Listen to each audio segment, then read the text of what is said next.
Umbes 2 kuud tagasi sain ma endale uue ID-kaardi ja ma polnud siiani sellega mitte kuskile sisse loginud. Sest ma tahtsin, et esimene kord, kui ma sellega kuskile sisse login, et see oleks eriline. Ma ei taha olla see tüüp, kes käib ringi ja topib oma ID-kaarti igasse lugejasse, mida ta näeb. Et ma ei taha olla selline, või vähemalt ma ei taha, et inimesed arvaks, et ma olen selline. Aga igatahes, täna mul oli vaja teha pangaülekannet. Ma mõtlesin, okei, see põhjus on piisavalt eriline. Täna ma teen selle ära. Mul oli siuke ärevus sees, võtsin pangakaardi, võtsin sealt välja ID-kaardi ja mida ma nägin? Seal peal oli kasutusjäljed. Keegi oli seda varem kasutanud. Ma sain kohe aru, et see oli see Politsei- ja Piirivalveameti teenindaja.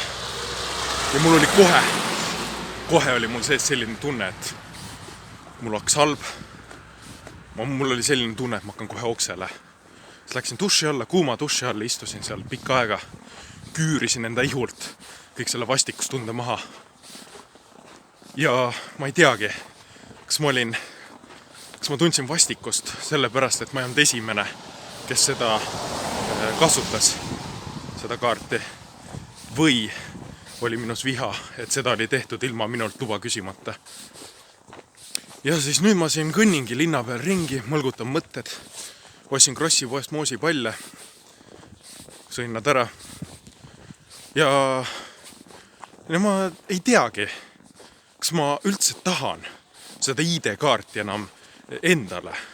Et kas ma peaksin selle lihtsalt ära viskama või selle hävitama.